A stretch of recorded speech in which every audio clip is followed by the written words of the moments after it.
Bienvenue dans ce nouvel épisode de Pépites et Pépins, le podcast qui explore les joies et les galères du quotidien des entrepreneurs et des pros. Ici, on parle sans filtre des réussites, on donne de l'énergie et on parle aussi des difficultés qui forgent le parcours de manière transparente. Aujourd'hui, on a le plaisir d'accueillir Tania, consultante Chief Happiness Officer et récemment référente QVTC dans la structure où elle est salariée, avec elle on va parler de bien-être, on va parler de bien-être au travail particulièrement, de santé mentale, d'harmonie vie pro, vie perso et de pourquoi ce métier est tout sauf un bullshit job. Tania, est-ce que tu peux te présenter en quelques mots s'il te plaît? Oui, je peux me présenter. D'ailleurs, c'est QVCT, pas QVTC, mais on ne va pas Pardon. t'en tenir rigueur, c'est pas grave. Donc, je suis Tania, Minsa pour les intimes. Je suis donc Chief Happiness Officer, comme tu viens de le dire, en consultante. Et je suis maman de 3 petites filles de 18, 16 et 12 ans, parce que pour moi, elles sont toujours des petites filles. Désolée. Je suis aussi responsable donc, d'une PME. Qui est ma famille, avec mon mari, mon chien et mes enfants. Donc, je suis salariée en tant que référente QVCT et à mon compte, effectivement, en tant que consultante Chief Happiness Officer. Et non, Vanny, ce n'est pas un bullshit job. Je ne pense pas qu'on puisse dire que c'est un bullshit job parce qu'on a recensé plus de 480 000 burn-out sévères en France en 2023. Je dis bien en 2023, donc 2025, je pense que le chiffre a encore explosé. Puisque un salarié sur 2 est en détresse au travail, puisque le désengagement coûte 15 000 euros par an et par salarié. Donc, quand on me dit que c'est un bullshit job, je crise. Ouais, bah, tu m'étonnes. Ces chiffres-là, ils sont un petit peu flippants. C'est des super statistiques, en plus pour se rendre compte de l'importance du bien-être au travail particulièrement, qui est le sujet qu'on entend le plus fréquemment. Avant de rentrer dans le vif du sujet, est-ce que tu peux nous présenter un petit peu ton parcours, puisque tu as une double casquette? Et je pense que c'est intéressant pour plein de jeunes porteurs et porteuses de projets et entrepreneurs de comprendre un petit peu, toi, ton profil et comment tu fonctionnes. Alors, je fonctionne de façon assez harmonieuse selon moi, mais bon, ça a pris du temps pour trouver justement ce fameux équilibre. Le côté salariat me permet d'être rassurée, d'avoir quand même cette somme qui rentre tous les mois sans me dire que je ne vais pas manger, que ma PME va tourner. Et le côté entrepreneuriat, c'est ce qui me permet de kiffer la vie, en fait, d'avoir la passion, de me lancer dans des projets que je n'aurais pas fait si j'étais restée dans le salariat et d'aller aussi vers la créativité, de la joie, de l'animosité, j'allais dire, non, de l'animation. Et la joie, c'est quand même ce qui, selon moi, devrait nous guider dans notre vie de tous les jours. Donc le salariat et l'entrepreneuriat, c'est pas du tout... c'est pas comme une guerre, si tu veux, entre les deux. Ouais, bien sûr. Ça peut être complémentaire et même certaines fois, ça peut être rassurant. Complètement. Et c'est la réalité de beaucoup d'entrepreneurs, qui n'est pas toujours montrée, qui n'est pas toujours exprimée, mais c'est absolument la réalité. Super. Alors, pour ceux qui ne connaissent pas, qu'est-ce que ça veut dire Chief Happiness Officer et surtout, qu'est-ce que ça veut dire QVCT? QVCT, alors on va commencer par QVCT parce que c'est un terme qui a été révélé par l'ANACT, c'est qualité de vie et conditions de travail. D'accord. Avant, c'était juste QVT, qualité de vie au travail, et on a rajouté des conditions parce qu'en fait, l'un ne va pas sans l'autre. Donc, Chief Happiness Officer, c'est donc, je sais que certains n'aiment pas les anglicismes, donc je vais le faire un peu à la française, c'est genre le responsable du bonheur au travail. Ok. Alors oui, pas du tout une grosse charge sur les épaules, hein, responsable du bonheur au travail. Donc pour faire plus simple et plus léger, si tu veux, je me considère un peu comme un chef d'orchestre. Ok. Je suis la personne qui va faire en sorte que chaque salarié soit au bon endroit, avec les bons instruments. Donc ça va être des outils, ça peut être très basique, hein. Une bonne table, un bon éclairage, un bon siège, des jolies fleurs, enfin des choses comme ça, l'environnement de travail. Avoir du travail qui a du sens.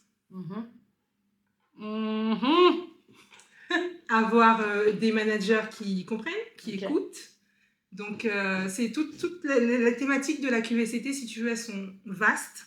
Mais en même temps, il faut quelqu'un pour faire en sorte que tout ça s'harmonise bien et que ce soit compris et par les directions et par les salariés.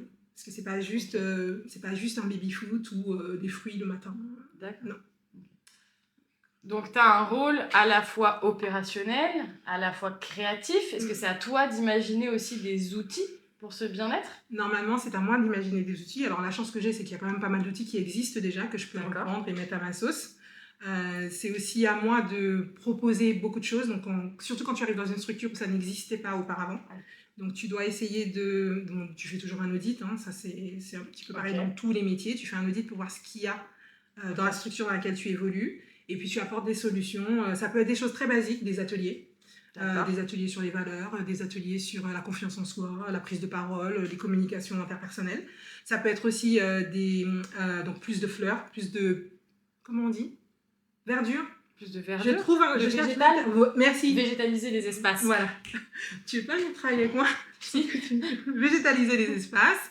Et puis après, ça va être plus structurel. Ok. Donc, rentrer dans la gestion des managers. Je sais qu'à chaque fois que je dis manager, ça fait un peu mal parce que bon, ben, c'est pas toujours évident. La gestion des managers, la gestion des directions, la gestion des collaborateurs aussi. D'accord. Parce que autant on peut avoir des managers toxiques. Je vais vous apprendre quelque chose. Je vais révéler quelque chose aujourd'hui à je sais pas quelle heure il est. Et il y a aussi des collègues toxiques. C'est vrai. Voilà. C'est vrai. Ça te parle peut-être. En fait, on en a parlé dans un précédent podcast du fait qu'un salarié ou un collaborateur ou une collaboratrice peut empoisonner en fait tout un environnement de travail. Donc c'est une thématique, c'est une thématique compliquée. Clairement. Donc tu fais tout. Ok. C'est bien, ça rejoint le cercle des gens avec 1000 casquettes, 1000 métiers, mais surtout 1000 compétences. Et alors pourquoi est-ce qu'aujourd'hui on entend beaucoup que ces métiers-là sont des métiers gadgets, sont des bullshit jobs, sont une mode, etc. Pourquoi? Alors que c'est si utile, théoriquement. Alors, je pense que c'est parce qu'on est en France. D'accord. C'est parce que c'est un métier qui est très anglo-saxon. Ça existe aux États-Unis depuis 2000, donc ça fait 25 ans maintenant que ça existe dans les pays donc comme les États-Unis, comme le Canada et les pays scandinaves aussi. C'est vraiment, pour eux, c'est normal. En France, on a cette notion, cette tendance de dire que le travail est associé au labeur. Donc, tu travailles, il faut que ce soit dur. Il faut que ce soit dur. Et quand on vient devant une direction en disant, mais vous savez que si vos salariés sont dans de bonnes conditions, ils vont performer plus. S'ils performent plus, votre boîte, elle va gagner plus. Mais quand tu arrives et que tu dis ça, ils vont dire, non mais attends, Tania, t'es mignonne, ils ont un salaire. On leur rembourse le pass Navigo. Et ils ont des tickets resto. Donc, je vois pas trop ce qu'ils pourraient avoir de plus. Mais ça, c'est vraiment typiquement français. On devrait juste être content d'avoir un travail. D'accord. Malheureusement. Ah oui, et donc on estime que c'est pas utile. J'entends. Et donc tu dis souvent que ça ne coûte pas cher de faire du bien aux collaborateurs ou aux collaboratrices. Est-ce que tu peux me donner des exemples? Pourquoi tu dis ça? Qu'est-ce qui, toi, dans ton activité Alors, ça coûte pas cher. Non, ça coûte pas cher parce que si je viens te voir et que je te dis « Salut Vanny, t'as passé une bonne journée ?» Je pense que ça m'a coûté 0 € en fait, juste de te dire bonjour. Si je suis ton manager et que je te dis « Vanny, je t'ai demandé de faire quelque chose avant-hier et je vois que tu galères un petit peu dessus, est-ce que tu veux qu'on en parle? Et il y a peut-être quelque chose qu'on peut mettre en place pour que ça aille mieux. » Ça m'a coûté 0 € de faire d'écoute active. C'est vrai. Donc, il y a plein de choses qu'on peut mettre en place qui, effectivement, ne coûtent ou rien ou très peu. Et ça, c'est vraiment le... Je pense que c'est c'est une légende urbaine de dire que la QVCT, ça coûte cher, quoi. Et il suffit déjà d'avoir un respect de la personne, parce que c'est l'humain, en fait. Ça, c'est un truc de fou. Je suis désolée, je regarde la caméra, mais l'humain. Essayez de comprendre que dans ressources humaines, il y a ressources, ok, et il y a humaine. Et ça, c'est quelque chose qui, pour moi, c'est très, très important. Et quand on travaille sur l'humain, on peut le faire pour 0 €. D'accord. Et est-ce que la formation des managers peut être quelque chose... formation ne veut pas dire gratuit, donc bon, on s'entend bien. Mais dans l'idée, est-ce qu'il y a des solutions qui sont là-dedans? Moi, je pense que c'est même primordial de former les managers et surtout les jeunes managers. Okay. Parce qu'en France, encore une fois, je me base beaucoup sur le marché français parce que c'est celui que je connais. On a tendance à promouvoir des gens en tant que manager. Ok, on va lui donner une promotion, il va gagner un petit peu plus d'argent, il va avoir des responsabilités, il était chargé il va passer manager. Sauf que manager, c'est un métier et que tu ne peux pas arriver Tu peux être très très bon dans ton domaine de compétences en tant que chargé de, peu importe, et monter en tant que manager et te casser la figure parce que il faut apprendre à gérer de l'humain. Et on est tous différents. Travailler avec une Vanny, c'est pas travailler avec une Tania, même si on est des gens hyper faciles. Mais c'est quelque chose qu'il faut, évidemment, la formation des managers, je pense que c'est même, ça devrait même pas être une discussion, il devrait pas y avoir de débat, ça devrait être obligatoire et malheureusement, c'est pas encore le cas dans toutes les structures. Absolument. Nous, on est tout à fait partisans et partisanes de ça. La Mona Community, entre autres, veut mettre en place des formations, je sais que la Mona Academy met en place déjà des formations de management, et c'est ce qu'on prône aussi dans ce type de réseau-là. Parce qu'effectivement, le manager ou la manageuse toxique qui ne sait juste pas comment on fait, comme tu dis, c'est pas une question d'un humain bien ou pas bien derrière, c'est très fréquent.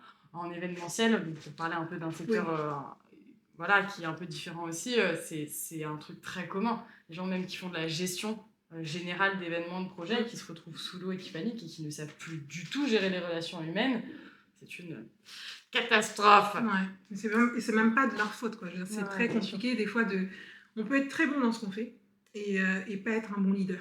Ouais. Et du coup, on n'embarque pas les gens et on est frustré, et la frustration, de la frustration va découler des comportements toxiques. Et certaines fois, alors je dis certaines fois parce qu'il y a des gens qui sont foncièrement pas bons. Mais certaines fois, c'est vraiment plus parce que les gens n'ont pas été formés ou ne savent pas, et du coup, c'est de la frustration. C'est dommage. C'est dommage.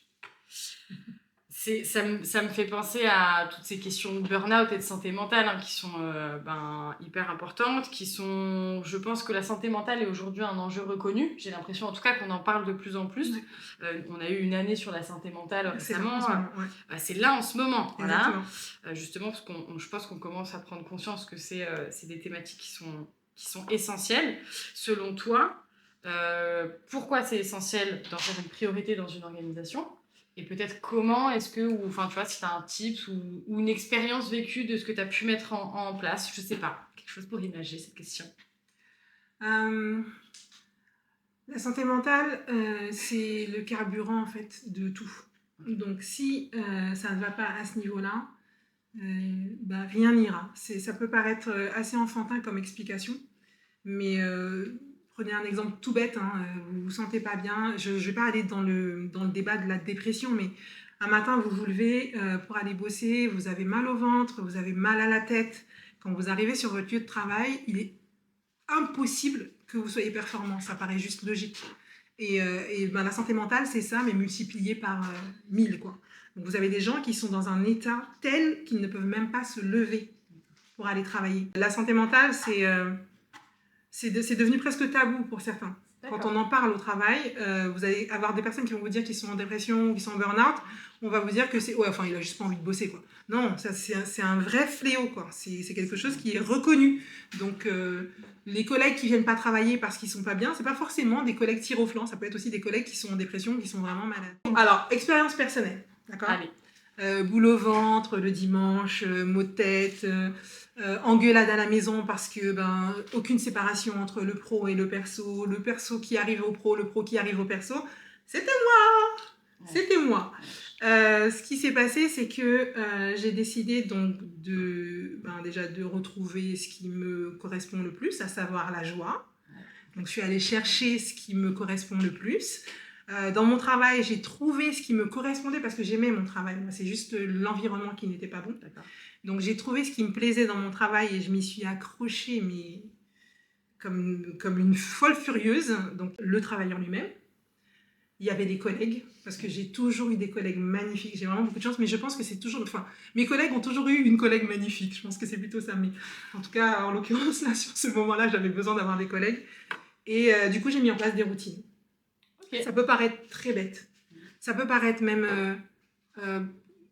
insignifiant, mais je vous assure que de mettre en place des routines, c'est une véritable bouée, quoi. C'est-à-dire que le matin, je sais déjà... Alors, je vais vous donner des détails un peu de la même ère. Je suis une maman, d'accord, j'ai 3 enfants, donc on ne juge pas. Personne ne juge. Je sais comment je m'habille déjà la veille, d'accord ? Je sais sur quelle musique je vais me doucher, les gars. Okay ? J'adore. Je sais avec quelle musique je vais arriver au travail parce que j'ai une playlist qui s'appelle On My Way to Work. Je blague même pas. Quand j'arrive au travail, je sais ce que je dois faire.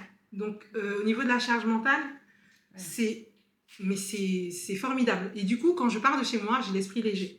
Tout est déjà un peu cadré, tout est déjà un peu prévu. Et pareil, le soir en rentrant, les routines dans l'autre sens. Je sais avec quelle musique je pars du travail pour arriver chez moi. Et une fois arrivé à la maison, les choses sont cadrées. C'est vraiment le fait de la routine, c'est pour décharger tout ce qui est charge mentale. Et du coup, ça rassure. Je ne sais pas si toi, tu as des routines aussi, Vanny. Est-ce que tu arrives à en mettre en place, à les respecter? À mettre en place, à les respecter. C'est une excellente question, mais oui, je rejoins sur le fait qu'une routine, c'est une bouée. Ça permet de mettre un rythme dans un quotidien qui peut être un peu chaotique. C'est valable pour le travail, c'est valable pour beaucoup d'entrepreneurs et d'entrepreneuses. Hein. On a ce qu'on dit plusieurs fois dans les podcasts, mais on a plein de casquettes, on a plein de missions, on a plein de tâches. Comme toi, tu gères une PME qui est ta petite famille, mais c'est le même principe. Donc en plus du travail, on a tout ça qui se mêle. Et donc la routine, effectivement, pour moi, crée du rythme. Et c'est vrai que ça aide à une stabilité à un moment ou à un autre et à enlever du stress à des moments un peu charnières. Moi, j'ai un peu dans la même idée que ce que tu as, qui est le matin. Alors moi, je le fais le matin. Pareil, c'est que je me pose, qu'est-ce que j'ai à faire aujourd'hui? Et je bloque du temps.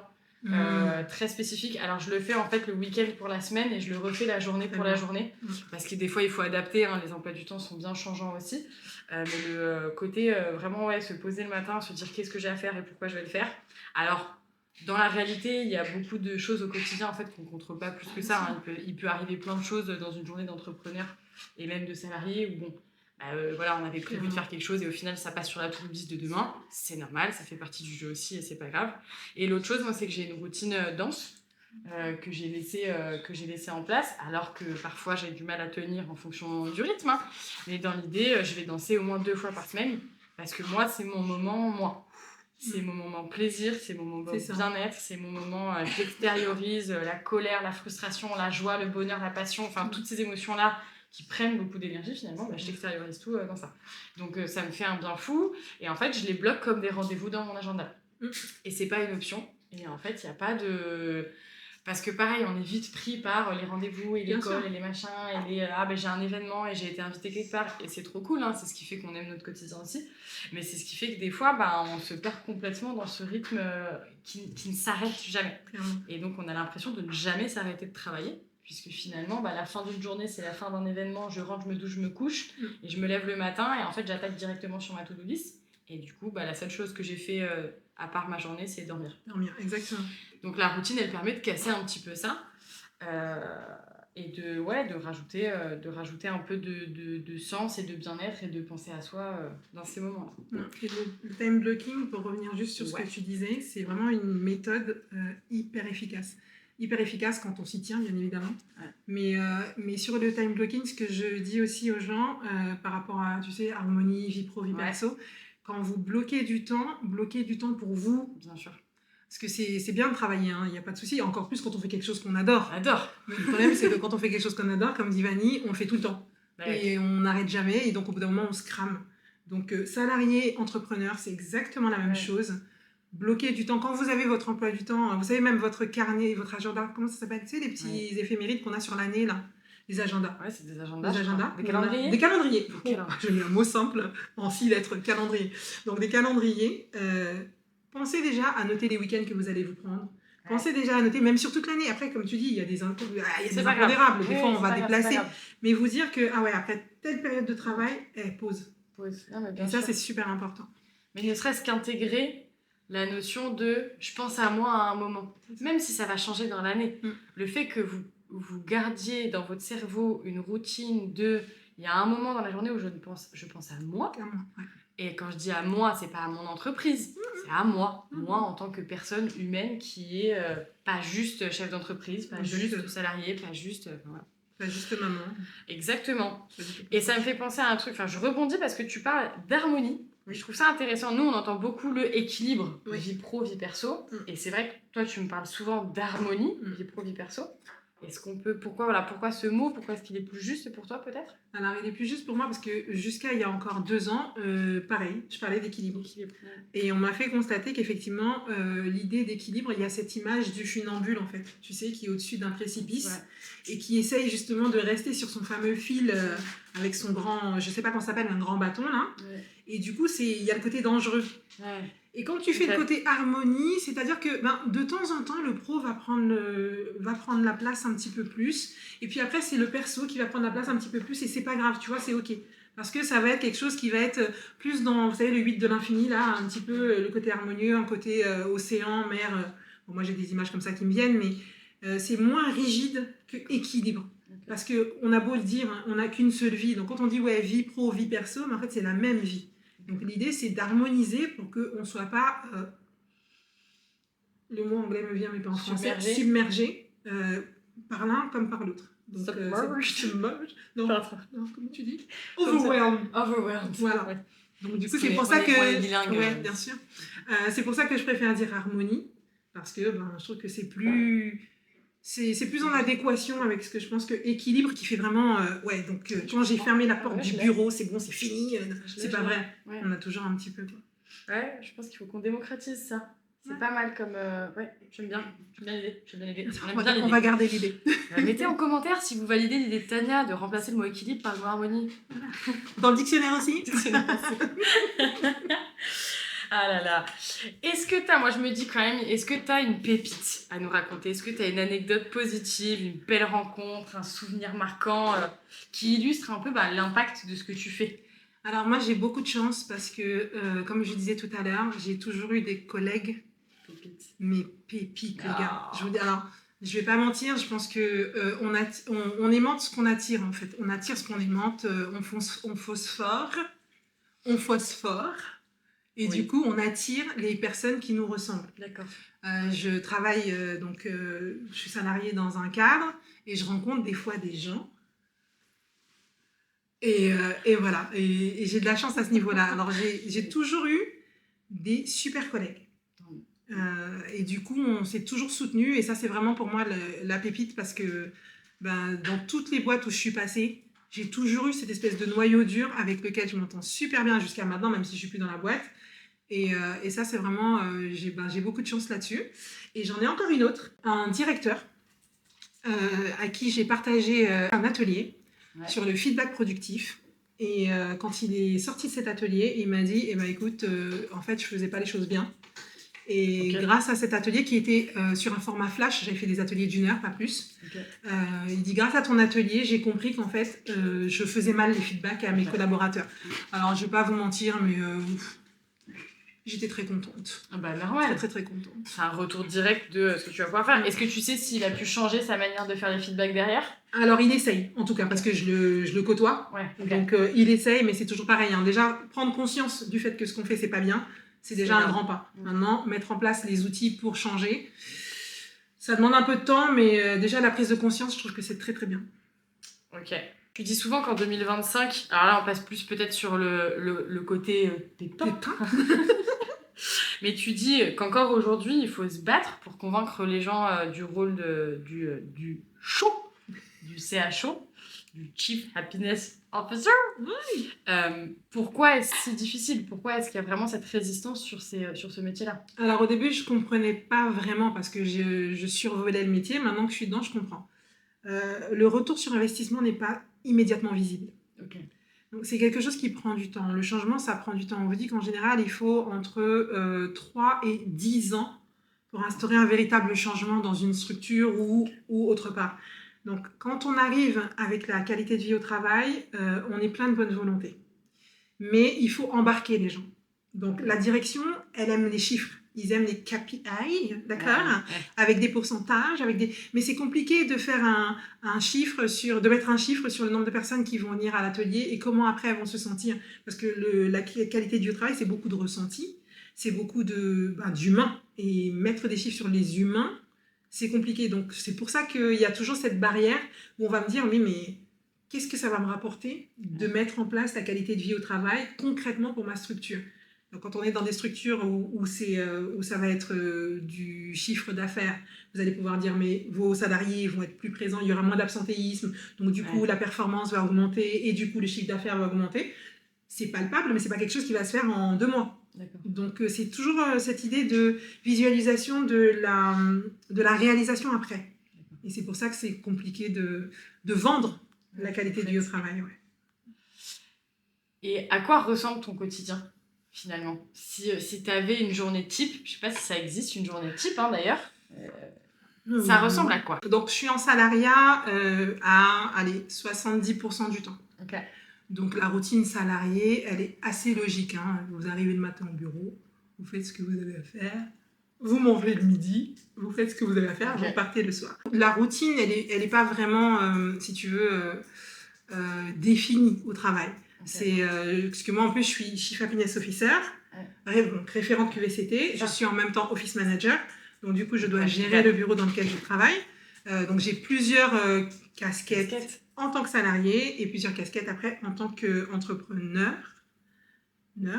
Entrepreneur, entrepreneuse, les deux se disent. Bon, d'accord. Donc, j'ai pas une routine définie en tant que salarié. C'est-à-dire que, enfin, si j'ai une routine définie, le lundi je fais ça, le mardi je fais ça, mais c'est pas forcément hyper fun. Par contre, en tant qu'entrepreneuse, je vais choisir le neuse, la routine, comme elle est sur beaucoup moins de temps, elle va être bien définie. Ça veut dire, tel jour, ça va être tel contenu, tel jour, ça va être tel contenu, tel jour, ça va être tel contenu. Et c'est ce qui me permet de m'éclater, en fait. Parce que je sais que, aujourd'hui, c'est podcast. C'est podcast. Aujourd'hui, c'est Insta ou réseaux sociaux, peu importe comment vous fonctionnez. Aujourd'hui, c'est prospection. Aujourd'hui, donc, du coup, ça, c'est des choses qui sont définies. Mais je ne peux pas vraiment répondre à ta question en mode est-ce que tes routines, les routines du travail, comment elles sont gérées, ça dépend aussi beaucoup de la période. De la période, j'entends. Et je ne sais pas comment toi tu fais, mais... Ouais, d'accord. Je voulais pas poser une colle, hein. Non, mais c'est vrai qu'il y a quand même des tâches récurrentes. Et je me dis, ça va être peut-être ça la question que je te pose après, quelles sont tes missions récurrentes peut-être en tant que référente qualité de vie, compétences, travail. Conditions de travail. Voilà. C'est bien, mais c'est bien. Quelles sont tes missions au quotidien en tant que référente QVCT? D'accord. Donc en fait, voilà. Merci pour la précision au niveau de la question. Les missions récurrentes, ça va surtout être de m'assurer que tout le monde a compris que la QVCT, c'était un travail de co-construction. C'est-à-dire que je ne suis pas la fée clochette. Je n'arrive pas avec une baguette magique en disant un abracadabra, aujourd'hui tout va bien dans la structure. C'est pas comme ça que ça marche. Donc en fait, régulièrement, j'envoie des mails de sensibilisation. Régulièrement, moi évidemment je dois faire de la veille parce qu'il y a toujours des choses qui changent. Et mon rôle, c'est de donner les outils à mes collègues pour qu'ils puissent gérer leur temps, gérer leurs priorités, donc au niveau du travail, parce que vous savez, il y en a qui arrivent le matin, qui ne savent pas trop ce qu'ils vont faire, et du coup 8 heures passent et en fait ils n'ont rien fait, parce qu'il y a des gens qui n'ont juste pas de technique pour pouvoir travailler correctement. Une fois, tu avais parlé de gestion du temps, donc le time blocking, certes, mais la méthode Pomodoro, les choses comme ça, c'est des petits outils que je partage avec mes collègues tout au long de la semaine, en fait, pour toujours leur dire, vous savez, la qualité de vie au travail, c'est pas juste profiter, parce que moi j'ai un siège, donc c'est pas juste profiter du soleil, c'est pas juste avoir des super locaux, c'est aussi savoir gérer votre temps, ne pas être dépassé par le travail, ne pas surtout être overwhelmed par le travail. Submergé. Donc c'est plus, si tu veux, je suis un peu comme, bon, c'est un terme qui peut paraître un peu péjoratif, mais moi je le prends très bien, je suis un peu comme la maman, si tu veux. L'idée, c'est de faire en sorte que tout soit harmonisé, que vraiment le côté chef d'orchestre, tu vois, m'assurer que, voilà, on a parlé de ça, mais est-ce que vous aviez compris? Est-ce que je peux vous aider encore sur ça? Vous avez plein de dossiers, d'accord, mais du coup, comment vous priorisez? Est-ce que je peux vous aider? Et après, par rapport à la direction, pareil, vous avez des retours des managers, est-ce que vous avez besoin que je vous aide sur ça? Parce que c'est transversal, quoi. Donc, c'est plus, j'espère que ça répond un peu plus à ta question. Bien sûr. Et beaucoup de pédagogie, du coup? Énormément de pédagogie, très chère Vanny. Je pense que même la pédagogie, c'est le mot qu'il faut retenir, parce que c'est encore très nouveau. Et encore même, non, alors pédagogie, je vais t'apprendre quelque chose aujourd'hui peut-être, c'est même pas de la pédagogie, parce que pédagogie, normalement, c'est apprendre aux enfants. C'est de l'andragogie, apprendre aux adultes. Et je vous assure que c'est pas forcément plus facile. Non. C'est pas plus facile parce que vous avez vos idées et que quand on vient vous apporter quelque chose, alors moi j'apporte des outils, je suis censée être là en soutien. D'accord. Je viens pas en mode fait. Parce que si vous ne voulez pas le faire, je ne peux pas vous forcer à le faire. Et quand on apprend à des adultes, souvent il y a cette barrière du moi je faisais comme ça avant, ça marchait bien. Ouais. Mais en fait, ça peut marcher mieux si tu utilises mes outils. Donc l'idée, c'est pas de dire aux gens ce que tu fais, c'est du c'est de dire aux gens ce que tu fais peut être amélioré avec les outils que je te donne. Donc c'est de la pédagogie plus quoi. Voilà. De la patience. De la patience et du sang-froid. Parce que j'imagine que du coup, tu te confrontes à beaucoup de relations toxiques et comportements toxiques au niveau professionnel, j'imagine bien. Est-ce que, c'est quoi? Qu'est-ce que tu observes?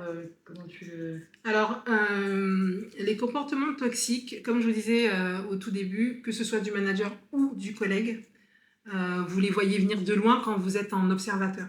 C'est toujours plus facile quand on est extérieur de constater qu'il y a une dynamique qui n'est pas forcément super cool dans une relation. Après, bon, quand vous avez vécu des choses, vous les sentez aussi. Et comme on disait tout à l'heure en parlant des managers, il y a certains pour qui le comportement toxique est presque involontaire. Ouais. Donc vraiment le côté je n'écoute pas ce que tu dis, je te coupe la parole, je donne des directives et je fais pas de feedback. Il y en a c'est vraiment involontaire, ils n'ont pas appris à le faire. Et il y en a d'autres où c'est un trait de caractère qui fait que voilà, je suis le boss et tu écoutes. Et de la même façon avec des collègues, on va avoir avec des collaborateurs, je veux dire de même niveau, pas forcément d'image de hiérarchie, vraiment de même niveau. Vous allez avoir des collègues, je pense qu'on a tous eu dans notre vie le collègue qui va dire que c'est lui qui a tout fait alors qu'on sait très bien qu'il a rien foutu. On va avoir le collègue qui va brasser de l'air parce qu'en fait pour répondre à bonjour il va vous dire écoutez hier il a fait beau machin et en fait on lui a juste dit bonjour.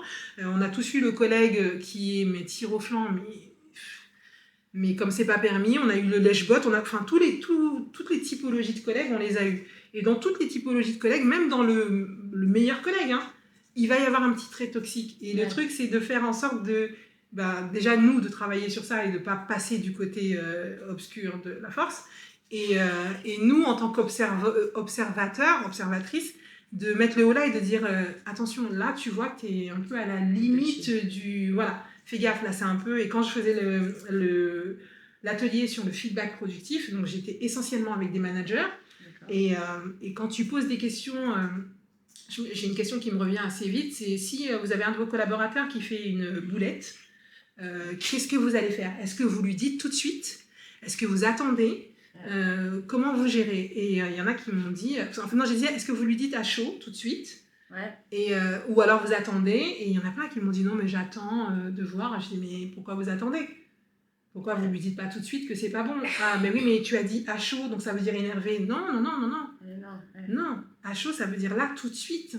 Et donc obligé de donner l'exemple, moi je suis très dans les images, je trouve que ça marche vraiment. On adore les exemples ici aussi. J'apprends à conduire, je suis avec mon moniteur. Il me dit tout droit et je vais vers la gauche. Et s'il ne me corrige pas tout de suite, je rentre dans le mur. C'est dommage. C'est exactement la même chose pour un feedback productif. Donc si ton collaborateur, tu le laisses aller vers le mur et que tu ne le corriges pas, le pauvre, c'est même pas de sa faute, quoi. Il y va. Et donc, donc ça, c'est un comportement toxique de ne pas dire tout de suite. Mais ils ne le font pas exprès. Pour eux, c'était non, mais il va se corriger au fur et à mesure. Bien sûr. Non, il faut que tu l'aides. Tu es là aussi pour l'aider. Ouais, et puis confondre à chaud et énervé, voilà. C'est un super point soulevé. C'est ça, pas parce que c'est à chaud que... Mais bien sûr que non. Et ça, par contre, c'était assez révélateur de l'ensemble de la structure. Parce que tous les managers ont réagi par à chaud, ça veut dire énervé. Le comportement toxique, mais c'est plus difficile qu'on pense. Enfin, on reparle un peu de ce qu'on a déjà dit, mais faut se former. Il ne faut pas hésiter à se former. Il ne faut pas hésiter à se former. Et puis, je pense aussi, Ivani, qu'il y a une question de responsabilisation. De se dire que, déjà, on ne sait pas tout. Ça, c'est sûr. Manager, encore une fois, il n'y a aucun niveau de hiérarchie. Peu importe, on ne sait pas tout. Tout le monde. Et on peut se tromper. Et tout le monde peut se tromper. Et c'est OK de se tromper, c'est pas grave, en fait. On n'est pas en train de sauver des vies, là. Enfin, je veux dire, moi, je ne suis pas chirurgienne cardio-thoracique. Donc, en gros, si je me trompe, personne ne va mourir. Clairement. C'est vrai. Pas à ma connaissance. Voilà. Donc, donc, surtout de se rendre compte que, on fait des erreurs, on est des humains. Et écoute, j'ai fait une erreur. Ma bad. Comment je peux corriger cette erreur? Est-ce que tu peux m'aider? Si tu peux m'aider, qui peut m'aider? Et ça, c'est vraiment le truc de... Quand on parle du bien-être, c'est aussi de bien-être. C'est-à-dire, on est des êtres humains. Bien-être. Pas forcément toujours bien faire. On peut juste être de belles personnes et parler avec les autres et communiquer et vivre en paix, en fait. C'est pas très compliqué. Et du coup, question un peu pratico-pratique. Quels sont peut-être des bons réflexes à adopter quand on a en face quelqu'un qui a des comportements toxiques? Collaborateur, collaboratrice, manager, manageuse, peu importe. Mais... Donc déjà, il y a une chose qu'il faut retenir, c'est que rien n'est personnel. Il faut toujours se dire, c'est très compliqué, je sais, hein. Mais toujours se dire, rien n'est personnel. Il y a un problème, mais je ne suis pas le problème. Déjà, essayer de se mettre ça en tête. Une fois, quand on a quelqu'un qui est en face de soi, et tu sais, en général, quand on dit toxique, ça va être quelqu'un peut-être qui va te rentrer dedans, ou qui va te parler mal, ou qui va te, tu vois. C'est ce qui arrive fréquemment, je pense. Voilà, souvent, c'est une espèce de domination, des choses comme ça. Moi, ce que je conseille, vous allez trouver ça peut-être un peu bête, mais ça marche, c'est de prendre du recul, mais physiquement. Juste un peu de recul. Parce que quand les gens rentrent dans votre espace, en général, vous vous sentez un peu acculé. Donc, vous faites un pas de recul et dès que la personne parle fort, parlez doucement. Vous parlez calmement, vous parlez doucement. Et il y a des phrases, vous savez, qui désamorcent le truc très, très vite. C'est on en reparlera quand tu seras un peu plus calme. Ou alors...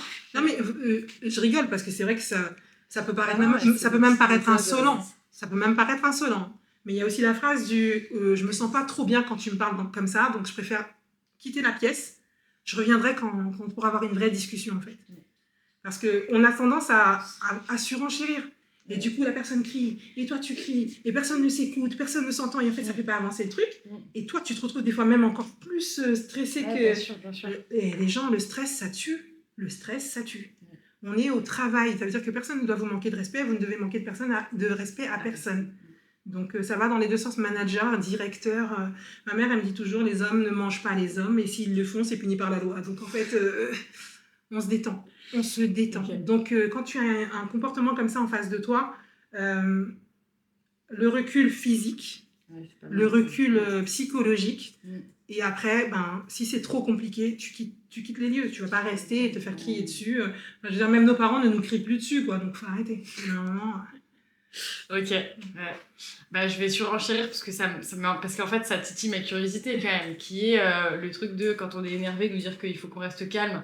Il n'y a pas grand chose qui est plus énervant. Est-ce que ça t'est arrivé d'avoir quelqu'un qui en plus s'énerve plus une fois que tu prends la posture de moi je me calme tout de suite, et si tu te calmes pas on arrête de parler? Oh, raconte. Pépite ou pépin de dire à quelqu'un de se calmer quand il est énervé? Moi, je trouve que c'est pépite, hein, parce que derrière, après, il y a des vraies histoires. Oui, ça m'est déjà arrivé d'avoir une directrice qui avait beaucoup de mal à, justement, redescendre. Donc, ce que j'ai fait, c'est que là, je suis sortie physiquement. Enfin, je suis sortie de la pièce. Je suis sortie de la pièce et je suis revenue, genre 15 minutes après, en parlant d'un tout autre sujet. Ah, marrant. Donc, je suis revenue en lui disant, au fait, ce matin, tu m'avais envoyé un mail par rapport à ta. Donc voilà, je t'ai envoyé la réponse, nana. Et pour moi, en fait, le débat, il était clos. C'était fini. Donc en fait, même elle était... ah ok, d'accord, merci pour le mail. Tu vois, le truc, c'est de... Tu sais, c'est un peu le côté... c'est un peu vaudeville, quoi. Ça ridiculise le truc. C'est ridicule. En fait, t'es en train de t'énerver pour un truc. Ça en vaut pas la peine. Ça n'a pas lieu d'être, en fait. Voilà, je te dis de te calmer, tu veux pas te calmer. Ok, et parce qu'il y a aussi le respect de la hiérarchie. Moi, par contre, j'ai aucun problème avec le respect de la hiérarchie. Étant donné que c'était ma directrice, ok, bon, je suis sortie de la pièce, et puis je suis revenue après. On passe à autre chose, en fait. Hein, on va pas rester là-dessus. On n'est pas un vieux couple, tu vois. On va pas rester là-dessus. C'est bon, c'est fini. Donc oui, ça m'est déjà arrivé, oui. Ok. Ouais, non, c'est... Mais c'est pas évident, c'est sympa. Ouais. Mais c'est sympa, parce que du coup, ça te fait travailler sur toi. Ouais, parce que, alors, je vous explique. Je me suis calmée, je suis sortie de la pièce. J'avais envie de lui éclater sa tête. Mais... je me suis calmée, je suis sortie de la pièce. Donc j'ai travaillé sur moi. C'est plus, c'est plus pour moi que pour elle, en fait.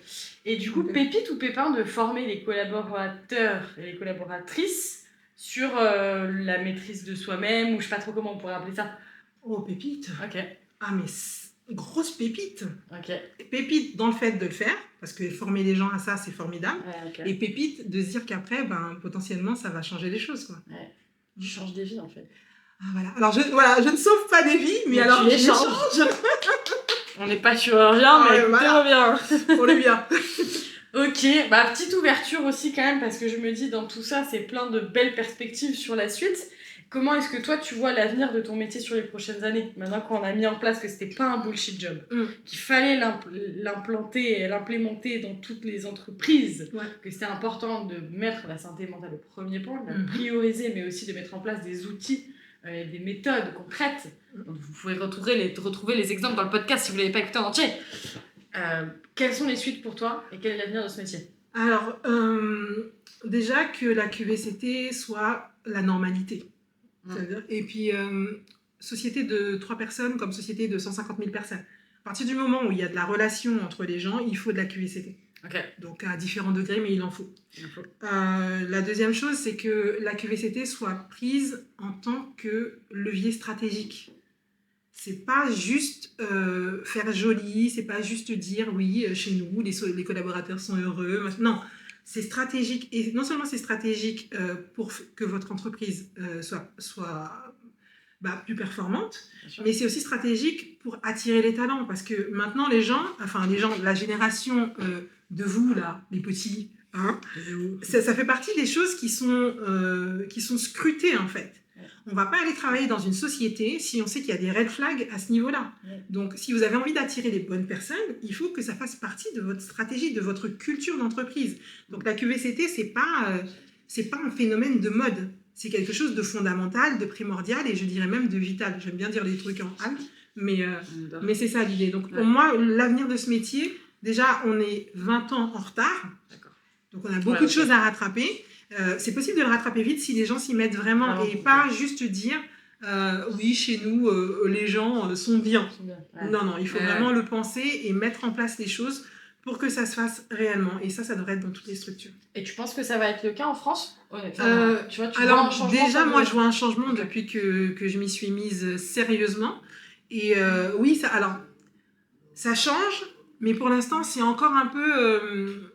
c'est frileux et puis comment on peut dire, c'est un peu on fait passer ça pour autre chose, on fait passer des vessies pour des lanternes. En gros, on va vous dire qu'on a un happiness manager, mais en fait il est office manager et puis il fait un petit peu de bien-être au travail et puis la structure n'a pas vraiment changé parce que ça, voilà, mais les structures s'intéressent de plus en plus vraiment au bonheur au travail, quoi. Ok, c'est bien. Donc c'est déjà bien, déjà bien.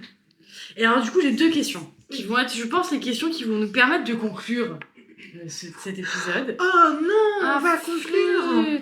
Ouin, c'est déjà terminé. Si tu avais un message à transmettre à un collaborateur ou une collaboratrice qui souffre dans son travail, qui du coup a un mal-être au travail, qu'est-ce que tu pourrais lui dire ? Alors déjà, je lui dirais que c'est pas de sa faute. Déjà, arrêter de se culpabiliser, de se violenter en fait en se disant que c'est de sa faute.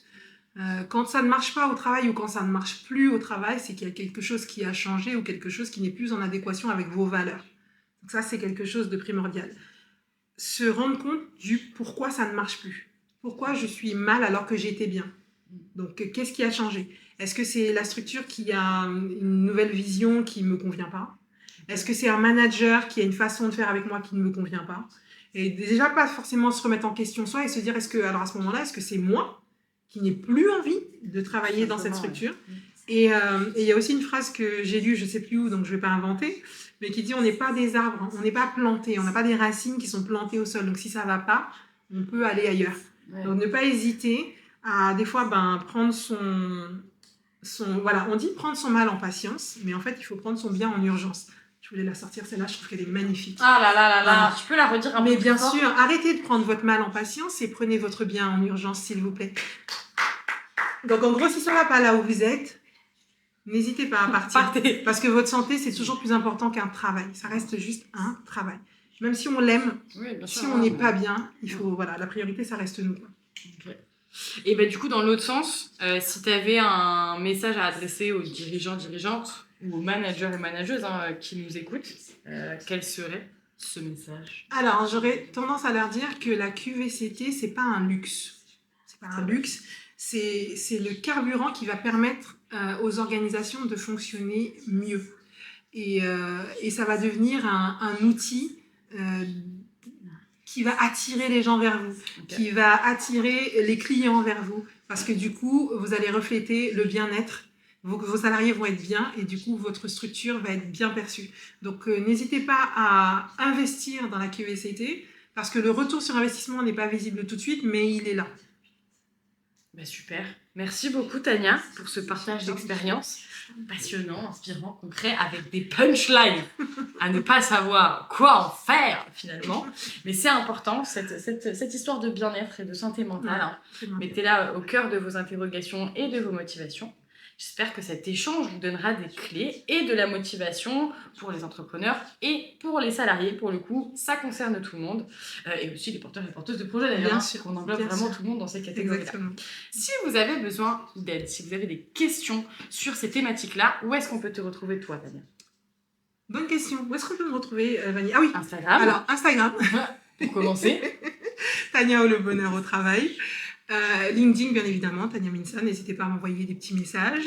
Et voilà. Et voilà, bah, c'est déjà énorme. C'est déjà Merci pas mal. beaucoup. Ah, Et YouTube. aussi, et YouTube. Pareil, Tania Tania Minsa. Minsa. Oui.